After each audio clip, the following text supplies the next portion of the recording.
They didn't come for the gold. There wasn't any left. They didn't come for the cattle. The winter had already taken half the herd. They came for the land, and they came to kill the woman who refused to give it up. It was 1892, deep in the Wyoming Territory. The map said this was Johnson County, but the locals knew it by a different name, the Killing Fields. To the 20 hired guns on the ridge, the ranch at Ironwood Creek looked like an easy target. Just a pile of timber guarded by a grieving widow and a drifter with a limp. They thought she would run. They thought she would beg. But Elara Vance didn't do either. That night, she taught them a lesson written in blood and black powder. A wolf will fight for its meal, but a mother will burn the whole world down to protect her home. This is the story of the Siege of Ironwood Creek. Welcome back to Frontier Rescue Stories, where the legends of the Old West ride again. If you have the grit to stick around for a tale of gunpowder, betrayal, and redemption, go ahead and smash that subscribe button and hit the like. It helps us keep the campfire burning. Tonight's story is a long one, so pour yourself a coffee, settle in, and let us know in the comments, what's the one thing you would never surrender? No matter the odds, let's ride. The trouble began with the water. It always did in Wyoming. The Ironwood Creek wasn't much to look at, just a silver ribbon, threading through the sagebrush and scrub. Oak, but in a drought year, it was worth more than a vein of pure silver, and Silas Mortonson wanted it. Mortonson wasn't a rancher, not in the way Thomas Vance had been. Thomas worked the land. Mortonson simply owned it. He was a cattle king, a man who sat in the Cheyenne Club, drinking imported whiskey while his hired men cut fences and burned out the smallholders, the nesters, as he spat the word. He had bought the sheriff, he had bought the judge, and now he intended to buy Ironwood Creek, or take it. Elara Vance wiped her forehead with the back of a gloved hand. She was 32 years old, with hair the color of dried weed and eyes that had seen too much grief for one lifetime. It had been 6 months since Thomas died. A riding accident, the coroner said. A broken cinch, a spooked horse, a fall into the ravine. But Elara knew Thomas could ride a cyclone if he had a saddle. She had found the cinch later. It hadn't snapped. It had been cut. She was repairing the north fence line when she saw the rider. He wasn't one of Mortonson's men. He rode a bay gelding that looked as tired as he did, its ribs showing through a dusty coat. The man slumped in the saddle, his duster coat stained dark at the shoulder. He didn't stop at the gate. He simply slid off the horse and hit the dirt with a dull thud.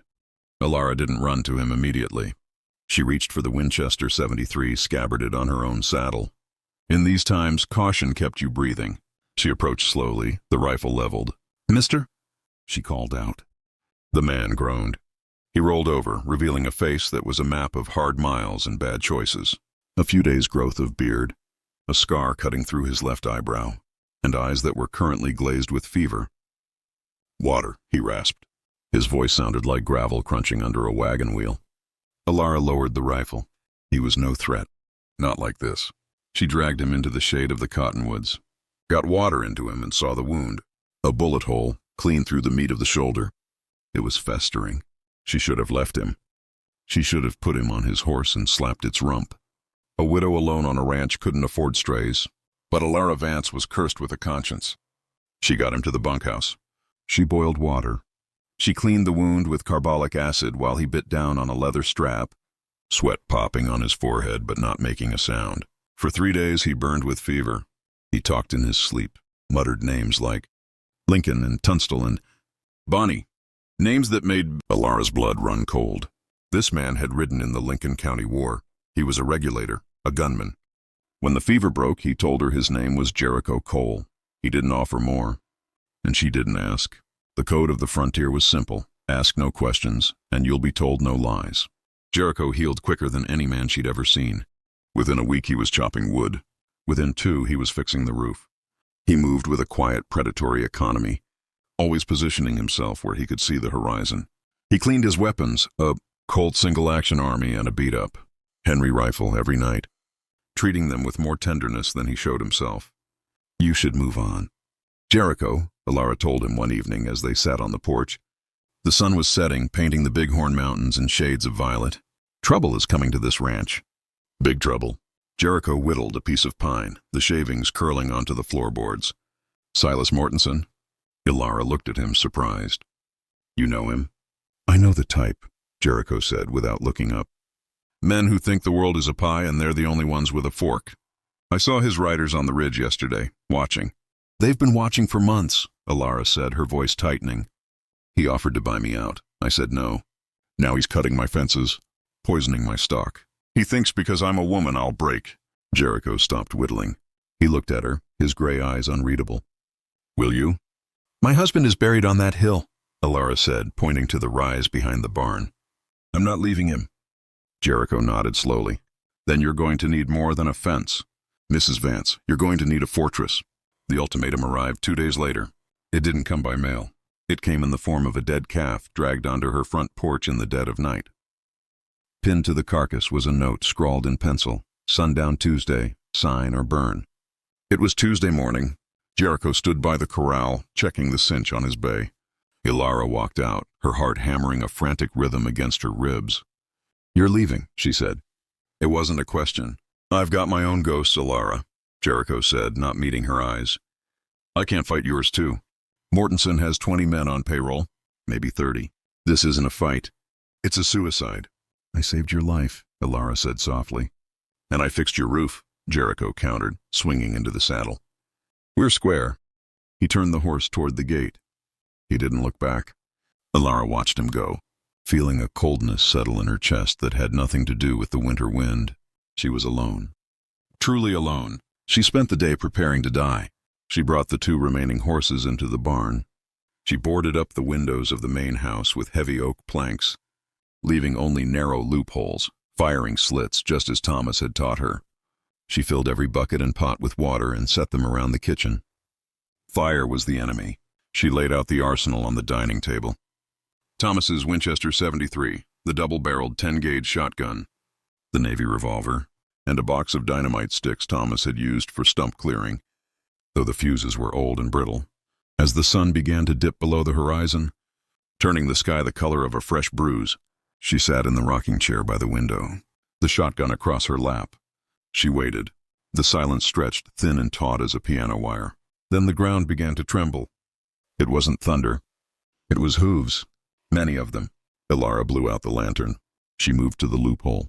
They were coming over the ridge, a dark tide of riders, silhouettes against the dying light. She counted them, 10, 15, 20. They stopped at the edge of the yard, just out of effective rifle range. A man on a white horse rode forward. Even in the gloom, Elara recognized the swagger of Cap Miller, Mortonson's foreman. A cruel man who enjoyed his work. Evening, Widow Vance, Miller shouted, his voice echoing off the canyon walls. We're here for the deed. Or we're here for the funeral. Your choice. Elara cocked the hammers of the shotgun. The click-click sounded like a thunderclap in the quiet cabin. Go to hell, Miller, she screamed back. Miller laughed. Have it your way, darling. Boys, light me up! The riders raised their rifles. Elara ducked as the first volley shattered the evening. Bullets slammed into the logs, punching through the chinking, sending splinters flying like shrapnel. Glass shattered. Elara scrambled to the loophole, raising the Winchester. She fired blindly into the darkness, working the lever. Crack, clack, crack, clack. But there were too many. Bullets were chewing the cabin apart. She was pinned down. Suddenly, from the darkness of the tree line to the east, behind the Outlaws, a new sound erupted. The sharp, distinct bark of a Henry rifle. One of the Outlaws spun in his saddle and fell. Then another. The riders panicked, their horses rearing. We're flanked! Someone screamed. It's a trap. A rider burst from the trees, galloping hard toward the cabin, firing with one hand and reining with the other. He rode straight through the confusion, scattering Mortonson's men like bowling pins. He reached the porch, slid his horse to a halt, and vaulted over the rail, kicking the front door open. Elara spun around, raising the shotgun. Don't shoot! Jericho Cole roared, diving onto the floor as a hail of bullets chased him inside. He kicked the door shut and threw the heavy iron bolt. He lay there panting, dust coating his duster. He looked up at Elara, a crooked grin breaking through the grime on his face.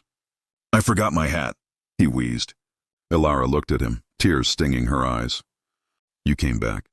I did the math, Jericho said, scrambling to the window and punching out a pane of glass with his rifle butt. 20-1 didn't seem fair. I thought I'd make it 20-2. He leveled his rifle through the loophole. Ready, partner? Elara wiped her eyes and shouldered her weapon. Ready? Outside, the night exploded. The first hour of the siege was a storm of lead. Mortonson's men, confident in their numbers, tried to overwhelm the cabin with sheer volume of fire. They poured round after round into the heavy pine logs, but Thomas Vance had built the ranch house well. The logs were 18 inches thick, Douglas fir, cured to the hardness of iron. The bullets buried themselves, deep but didn't penetrate. Inside, the air turned thick and white. The black powder smoke from Jericho and Elara's weapons filled the room, creating a choking fog. Keep low. Jericho coughed, firing around, levering the action and firing again. Don't aim for the men. Aim for the flashes. Elara was at the kitchen window, the shotgun propped on the sill. She wasn't a marksman, but she didn't need to be. The scattergun was a weapon of denial. Every time a shadow tried to creep toward the porch, she unleashed a storm of buckshot that sent them scrambling back. They're testing the flanks. Jericho yelled over the roar. Trying to find a blind spot? I'm running low on shells! Elara shouted back, breaking the shotgun open and fumbling for 2 fresh cartridges. From her apron pocket, switch to the pistol if they get close. Save the buckshot for the breach! The gunfire from outside suddenly slackened. The continuous roar faded into sporadic potshots. Why did they stop? Elara whispered, her ears ringing. Jericho slumped against the wall, sliding down to the floor.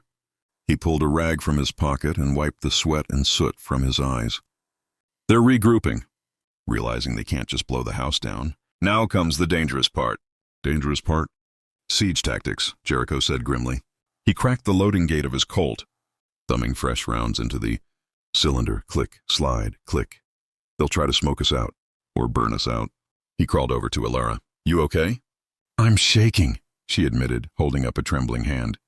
Jericho took her hand in his. His grip was rough but steady. Adrenaline. It's natural. Just don't let it freeze you. You're shooting fine, Elara. Better than fine. Jericho? She asked, searching his face in the gloom. Why did you really come back? It wasn't for your hat.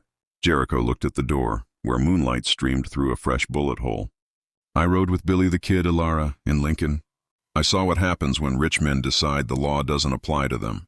We burned. Good men died. I walked away from that war because I lost my taste for killing. But when I rode away from here, I realized something. What? I was running from the fight. But I was leaving the only thing worth fighting for. He looked her in the eye. I'm done running. A heavy thud against the roof interrupted them.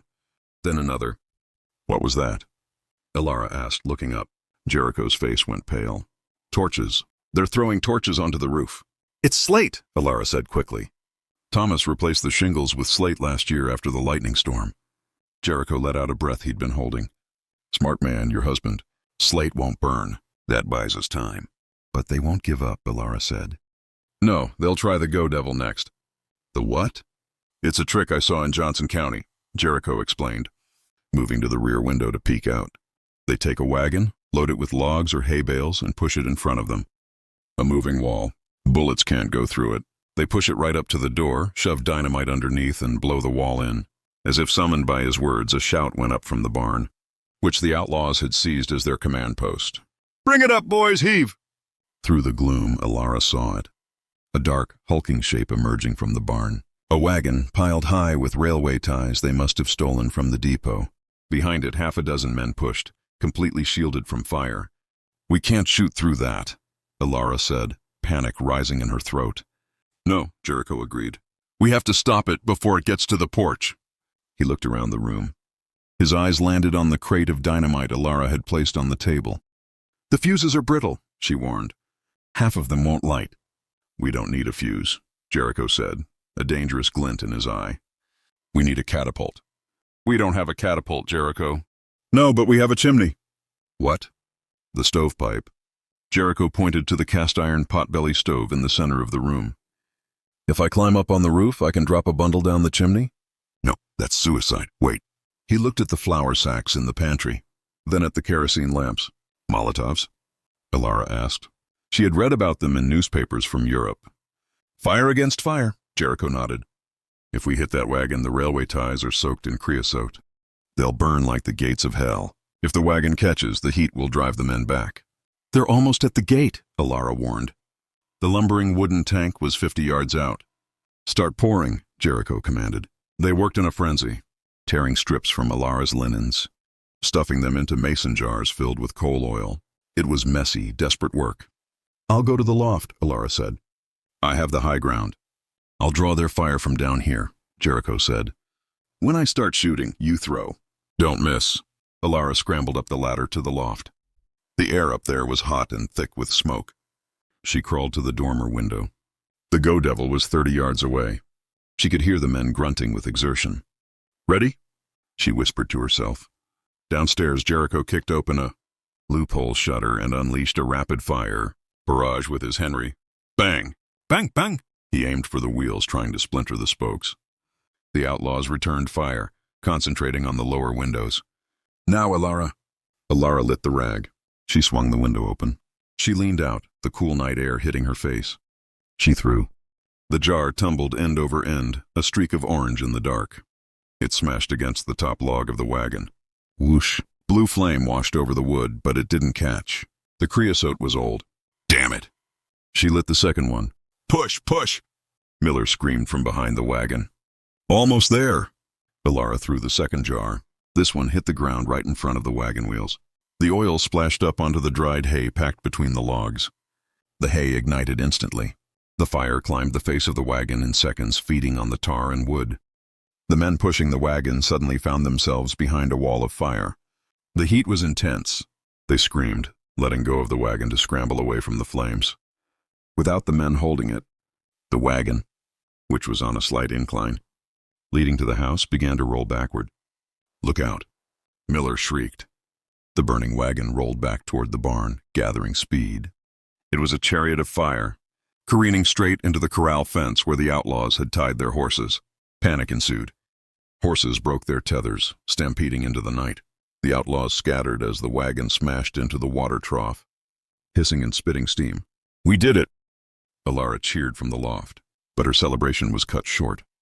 A single shot rang out, not the boom of a black powder rifle, but the sharp crack of a high-powered Sharp's buffalo gun. From the ridge, a sniper had found his mark. In the loft, Elara gasped. She spun around and collapsed onto the floorboards, clutching her shoulder. "Elara!" Jericho screamed from below. Jericho scrambled up the ladder, his heart in his throat. He found Elara propped against a trunk, her hand pressed to her left shoulder. Blood was seeping between her fingers, dark and slick in the moonlight.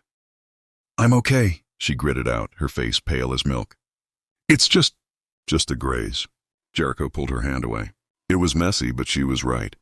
The heavy lead slug had passed through the fleshy part of her shoulder, missing the bone in the lung, but she was losing blood. "Hold this," he ordered, pressing his bandana to the wound. He ripped a strip from her petticoat and bound it tight. "You're out of the fight, Elara. You hear me? You stay down." "I can still shoot," she argued weakly. "You can faint is what you can do," Jericho snapped, but his voice was gentle. He brushed the hair from her forehead.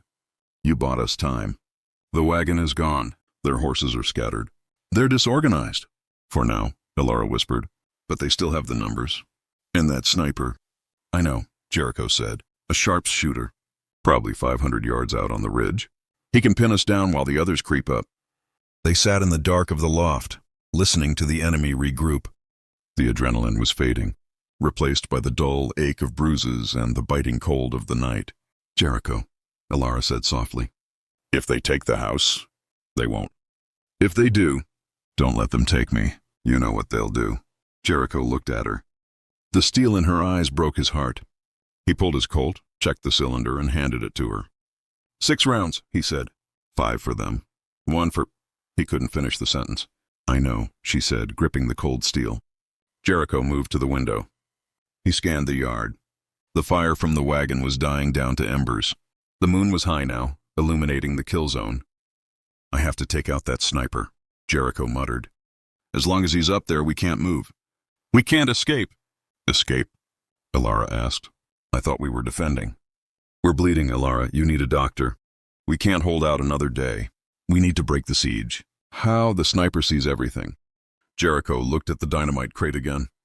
Then he looked at the barn, where the majority of the outlaws were huddled, arguing. "The go-devil tactic," Jericho mused. "They tried to bring the bomb to us. Maybe we send the bomb to them." "You can't throw dynamite that far." "No," Jericho said. his eyes landing on the old root cellar door in the floor of the kitchen. But I can get close. Jericho, no. Listen to me. The root cellar opens out into the potato patch, 50 yards from the barn. It's a ditch. I can crawl along it unseen. If I can get to the side of the barn, I can toss a bundle in. And the sniper? That's where you come in. I can't hold a rifle steady, Elara said, gesturing to her shoulder. You don't need to hit him, Jericho said. You just need to make him look at you. You need to be the bait. Bait? We set a fire in the kitchen. Make smoke. You fire the shotgun out the front window. Make a racket. Draw their eyes to the house. While they're watching the front door, I flank them from the garden. It was a desperate plan, a suicidal plan, but it was all they had. Jericho prepared the charges. He bundled 3 sticks of dynamite together, wrapping them in wire. He cut the fuses short, 5 seconds. When you hear the first explosion, Jericho said, gripping her uninjured shoulder, you run for the horses. If I'm not back in 2 minutes, you ride. You ride for the sheriff in Sheridan, not the local crooked one. I'm not leaving you, Elara sobbed. Yes, you are, Jericho said sternly. He kissed her, hard, desperate, tasting of salt and smoke. Because I love you, Elara Vance, and I won't let you die in this cabin. He turned and descended the ladder. Elara heard the grate of the root cellar door opening, then the soft scrape of boots disappearing into the earth. She was alone. She waited 5 minutes, counting the seconds by the beating of her heart. Then she moved. She dragged herself to the kitchen window. She grabbed a bundle of dried sage and threw it into the potbelly stove. She opened the damper. Thick, white smoke billowed out, pouring through the loopholes. She grabbed the shotgun with her good hand, rested it on the sill, and pulled the trigger. Boom. Come and get it, you bastards, she screamed. On the ridge, the sniper saw the smoke. He saw the muzzle flash. He adjusted his sights on the kitchen window. In the potato patch, Jericho crawled. The mud soaked his knees. He was a shadow in the furrow. He could hear the outlaws in the barn. She's burning the food. One laughed. She's cracking up. Jericho reached the wall of the barn. He could smell the tobacco smoke of the men inside. He struck a match on his thumbnail. The flare was blinding in the dark. Hey, someone's outside, a voice shouted. Jericho lit the fuse. He stood up, ignoring the pain in his ribs. He swung the bundle of dynamite and hurled it through the open hayloft door of the barn. Fire in the hole, he whispered. He dove into the ditch. Inside the barn, the bundle landed with a heavy thud on the floorboards. What the? Cap Miller looked down at the fizzing fuse. His eyes went wide. The explosion was not a sound. It was a physical force. It punched the air out of the valley. The roof of the barn lifted off its frame. Splinters the size of spears were thrown hundreds of feet. The shockwave rolled over Jericho, burying him in dirt and debris. On the ridge, the sniper flinched at the explosion, losing his sight picture. In the chaos, the remaining horses in the corral panicked and smashed through the fence, stampeding into the darkness. Elara scrambled out of the back door, clutching her shoulder. She saw the barn, a skeletal ruin of burning timber. Jericho! She screamed. There was no movement in the garden, just a crater in silence. She ran toward it, ignoring the sniper, ignoring the risk. She slid into the ditch. Jericho! A hand reached out from the dirt. A grimy, bloody hand. She grabbed it and pulled. Jericho emerged from the earth like a revenant. He was deafened, bleeding from his nose, but alive. Did I get me? He shouted, unable to hear his own voice. You got me! Elara cried, pulling him into a hug. But the fight wasn't over. From the ridge, a bullet kicked up dirt inches from their feet. The sniper had recovered. Move! Jericho roared. They scrambled toward the creek bed, using the smoke from the burning barn as cover. They were foot soldiers now, retreating into the wilderness. They ran until their lungs burned. They ran until the sun began to bleed over the horizon. They collapsed in a grove of aspen trees miles from the ranch, shivering and broken. We lost the house, Elara whispered, watching the distant column of smoke rising from Ironwood Creek. Jericho leaned against a tree, reloading his Henry. House is just wood. Elara, you're the ranch. As long as you're breathing, Ironwood Creek stands. He looked at her, his eyes fierce. Now we go to Sheridan. We get the marshal, and we come back. The trek to Sheridan took 3 days. 3 days of hiding from Mortonson's scouts. 3 days of freezing nights huddled together for warmth under a single blanket. They ate pine nuts and drank from icy streams. Elara's wound burned with infection, and Jericho's ribs were a constant agony. But the hardship forged something between them. Something stronger than steel. They weren't just allies anymore.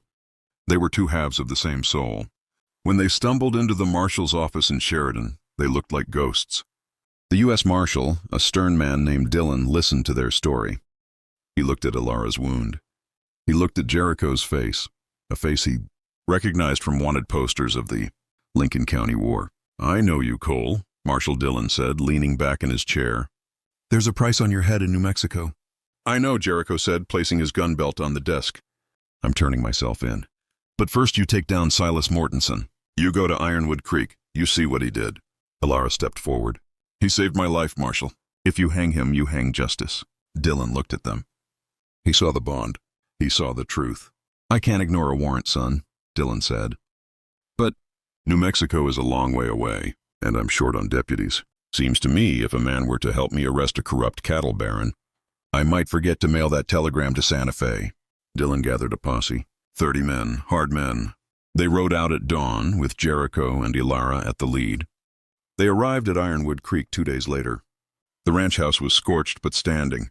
The barn was a crater, and Silas Mortonson was there surveying his prize. He had brought in a crew to start rebuilding the fences.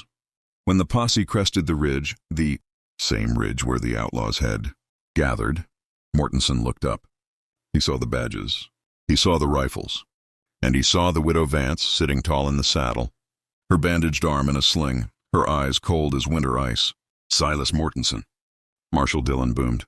"You are under arrest for murder, arson, and racketeering." Mortonson went for his gun. It was instinct. A stupid, fatal instinct. "Don't!"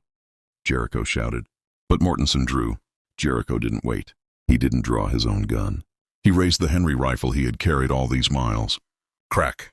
The shot took the pistol right out of Mortonson's hand, shattering the grip and breaking 3 of his fingers. Mortonson fell to his knees, cradling his ruined hand, screaming. "That was for the barn," Jericho said calmly.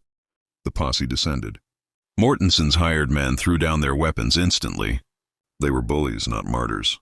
They knew when the tide had turned. Elara rode up to Mortonson.